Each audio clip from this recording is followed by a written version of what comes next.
Es más visible, pero es un fenómeno que ha existido siempre. Un progenitor pues hace de poli bueno y el otro parece que sea el poli malo, y entonces a veces los dos padres o madres pues luchan un poco por tener el poder y la mayor influencia sobre los hijos. Imagínate en procesos de separación que sobre todo sean conflictivos o de litigio, es decir, que realmente están peleando los dos progenitores por temas diversos, no únicamente por el tema de la custodia.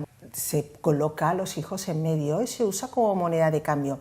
Eso existe ahora, ha existido siempre, pero ahora los tiempos cambian, las redes sociales ayudan a visibilizar muchos temas, a que seamos más desinhibidos explicando nuestros problemas, y entonces se pone sobre la mesa, se explicita, se hace visible, pues el fenómeno de manipular los hijos, un progenitor en contra del otro. Es porque al final la alienación o la manipulación de un hijo sigue unas pautas muy claras. Por eso podemos hablar de un fenómeno concreto, porque cuando se da es repetitivo. Podemos detectar síntomas y también podemos pronosticar sucesos. A veces me dicen, tú adivinas el futuro, ¿cómo sabías que esto me iba a pasar?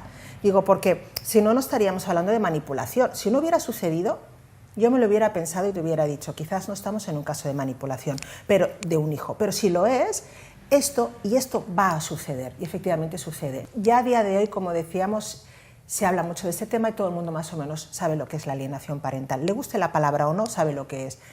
Pero ¿qué hacer en un momento determinado cuando el hijo o la hija te dice, te comenta o te monta una situación violenta en casa? En ese momento, que sepas lo que es la manipulación no te ayuda, necesitas la receta. ¿Qué le contestas? ¿Qué le dices? ¿Cómo actúas en ese momento? Es el reflejo de lo que sucede en muchos litigios. Hay dos bandos y hay que posicionarse, ¿no? Y yo siempre digo, y hay otro tercer bando que son los hijos. Es decir, está el papá, la mamá, o los dos padres o las dos madres, porque esto va más allá de las relaciones heterosexuales, también sucede en matrimonios homosexuales que tienen hijos. Luego está el bando de los hijos. Entonces, cuando hablamos de alienación parental o de procesos de manipulación, también se ha hablado mucho si es una forma de maltrato a la mujer, ¿no? La violencia vicaria hacia ella, ¿no? Cuando hablamos de alienación parental, muchos profesionales no lo definimos como una forma de maltrato al progenitor o a la progenitora, sino una forma de maltrato al hijo.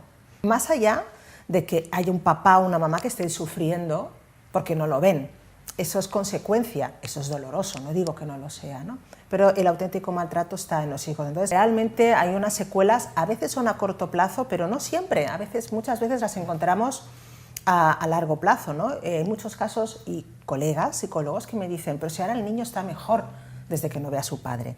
Le digo, ¿y por qué está mejor? Dice, bueno, va mejor en el colegio, su rendimiento escolar es óptimo, se encuentra bien, dice que no le echa de menos. Aparentemente, a día de hoy, no tiene síntomas de ninguna molestia por el hecho de haber rechazado, de no querer tener contacto con ese progenitor, porque vienen a medio y largo plazo y dejan una huella realmente muy profunda, en forma de sintomatología muy clara, no la misma en todos los hijos manipulados. En el libro ya distingo que se puede manipular a un hijo de varias maneras, entonces tienes dos tipos de hijo manipulado y según un tipo u otro hay diferentes síntomas, a corto plazo o a largo plazo, pero en todo caso, sean que los tengan ahora o más tarde, les deja una huella importante y van a necesitar ayuda psicológica, seguro.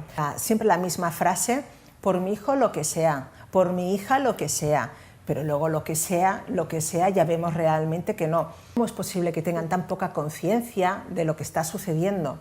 Realmente están estos padres y madres tan metidos en su propio conflicto, en su propia herida, que no pueden distinguir su mundo del mundo del hijo. Hay una identificación total y creen que lo que están viviendo ellos lo están viviendo el hijo. No lo ven como un ente diferente, con otro tipo de conflictos o sin el conflicto que están viviendo ellos como expareja, y lo engloban. Entonces, cuando hacen el todo, no toman distancia y no se dan cuenta.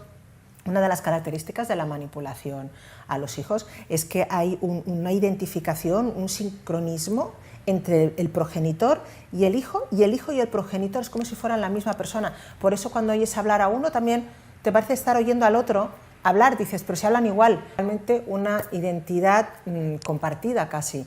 O por ejemplo hablan en plural, nos dejaste. os dejé, ¿a quiénes? Pero si yo solo, en todo caso, he dejado mi relación de pareja con tu papá, o con tu padre, o con tu madre, pero parece que el divorcio sea conjunto, ¿no? Porque realmente se hace un hecho común. Y así sí se explica que muchos procesos, actitudes tóxicas con los hijos, contra el otro progenitor no se vean, no lo ven realmente. Y ya se lo puedes explicar 1000 veces y son capaces de justificarlo y normalizarlo como la cosa más normal del mundo. En el marco de la consulta me decían, pero tú me estás proponiendo que yo sea amigo de mi hijo. Dice, yo no soy su amigo, soy su padre. Digo, ya no. Y ahí explico que biológicamente eres su padre, su madre, pero cuando tienes un hijo manipulado en contra, lo primero que pierdes es la autoridad. Ya no te va a ver como un padre o una madre con autoridad, con cierto poder o influencia sobre él. Lo has perdido totalmente. Entonces, ¿qué te queda? Un hilo de vínculo, un hilo de cariño, un hilito que si se rompe, entonces ya no queda nada. Si aún hay ese hilo, cultivarlo, olvídate de actuar como un papá, de padre, madre, porque no te va a hacer caso. Haz los deberes, hazlos tú, o sea, no te va a hacer caso. Tienes que tratar la relación con este hijo que está gravemente afectado por una manipulación, por una toxicidad, de otra manera en tu casa. Ahí lo dejo muy claro, cambia el chip, ya no tienes ese hijo, esa hija, te lo han cambiado, no va a volver. Entender lo que está pasando, que no se han vuelto locos ni locas, que tiene un nombre que cuando lo leen dicen, pero si este es mi caso, por fin lo veo, no sabía ni lo que era, ni cómo explicarlo. Entonces, sobre todo, es el objetivo de este trabajo, ¿no?